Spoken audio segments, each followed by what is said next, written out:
En el último siglo, España ha vivido una transformación, bueno, silenciosa pero absolutamente radical. Ha pasado de ser un país de gente joven a una de las naciones más envejecidas del mundo. Hoy vamos a bucear en los datos para entender exactamente cómo ha ocurrido esto y, sobre todo, qué significa para el futuro.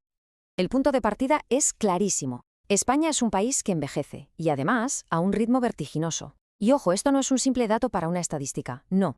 Es el desafío central que va a definir su futuro, tanto económico como social, en las próximas décadas.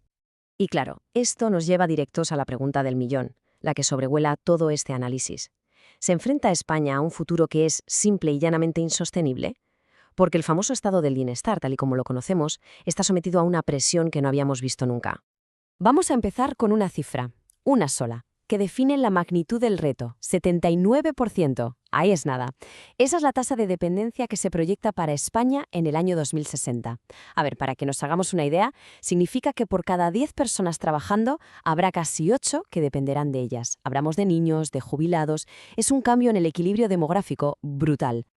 Para que quede del todo claro, la tasa de dependencia lo que hace es medir la presión que hay sobre la población productiva. O sea, compara el número de personas que en teoría no trabajan, los menores de 16 y los mayores de 64, con las que sí están en edad de hacerlo. Así que ese 79% del que hablamos representa una carga económica pues enorme. Pero, a ver, ¿cómo hemos llegado hasta aquí? Porque esto no ha pasado de la noche a la mañana, ¿eh? Es el resultado de lo que los demógrafos llaman una revolución demográfica, que tiene dos grandes protagonistas que lo cambiaron absolutamente todo. El primer acto de esta revolución es el desplome de la natalidad. Si nos fijamos en la cronología, es que es increíble. A principios del siglo XX, España tenía más de 40 nacimientos por cada 1.000 habitantes. Más de 40.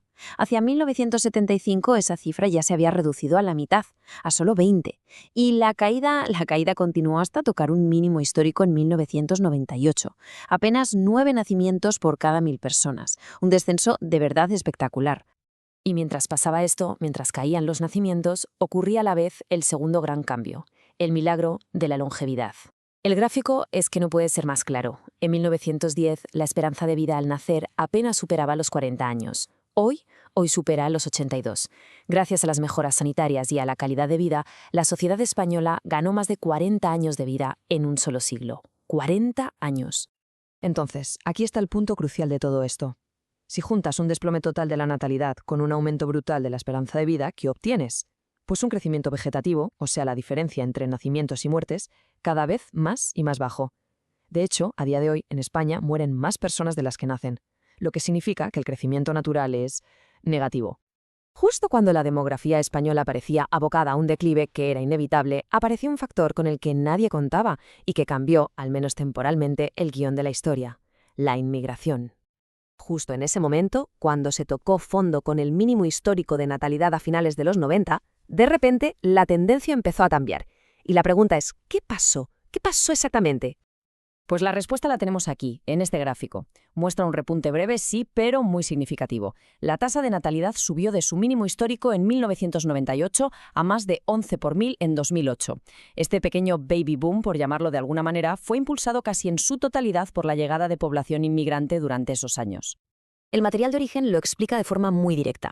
La llegada de millones de inmigrantes y sobre todo de mujeres con una mentalidad, digamos, muy diferente respecto a tener hijos, hizo que mantuvieran unas tasas de fecundidad mucho más altas que las de las españolas. Y esto, claro, rejuveneció temporalmente la demografía del país. Para visualizar toda esta historia, de verdad que no hay mejor herramienta que la pirámide de población. Vamos a ver cómo ha ido cambiando su forma con el tiempo, porque es un reflejo perfecto de cómo se ha transformado la sociedad española. A principios del siglo XX, la pirámide española era así, con forma cóncava. ¿Qué quiere decir esto? Pues que tenía una base muy ancha, que representa a una cantidad enorme de niños y jóvenes, y una cúspide, la parte de arriba, muy estrecha. Esto es lo típico de una población joven con mucha natalidad, pero también con mucha mortalidad. Luego, a mediados de siglo, la forma fue evolucionando hacia un triángulo más equilibrado, casi equilátero. Esto ya nos indica un cierto equilibrio demográfico, ¿no? La población se distribuía de una manera mucho más estable entre los diferentes grupos de edad. Fue como una fase de transición. Y esta es la pirámide actual, o al menos la tendencia hacia la que vamos. Una forma convexa o como de bulbo, de cebolla. La base es cada vez más y más estrecha, lo que significa que nacen muy pocos niños, mientras que la parte de arriba y la del centro se van ensanchando. Es la fotografía perfecta del envejecimiento de la población. Bueno, pues después de todo este recorrido por la historia, llega el momento de recapitular un poco y sobre todo de mirar hacia adelante. ¿Qué nos dice todo esto sobre el futuro de España y los desafíos que tiene por delante? A ver, resumiendo los puntos clave. Hemos visto que se ha pasado de una natalidad altísima a una de las más bajas del mundo, que la esperanza de vida se ha disparado, que la inmigración dio un respiro, un empujón demográfico, pero fue temporal. Y el resultado de todo esto es una estructura envejecida, con cada vez menos jóvenes para sostener a una población mayor que no para de crecer. Y esto, claro, pone en jaque el futuro del estado del bienestar. Entonces, ¿qué se puede hacer? ¿Cuáles son las posibles salidas? Bueno, pues los expertos suelen señalar tres grandes palancas. Una, impulsar la natalidad con políticas de apoyo reales. 2, alargar la vida laboral, o sea, retrasar la jubilación. Y 3, gestionar una inmigración que atraiga a gente joven y con talento. Claro que cada uno de estos caminos tiene sus propios y complicadísimos desafíos. Y terminamos con esta pregunta, que va mucho más allá de los números y las estadísticas. Con una base de jóvenes cada vez más pequeña y una población cada vez más envejecida, ¿cómo se va a reinventar España? Es un reto que va a definir no solo su economía, sino también su cultura y su propia identidad en las próximas décadas. Gracias por habernos acompañado.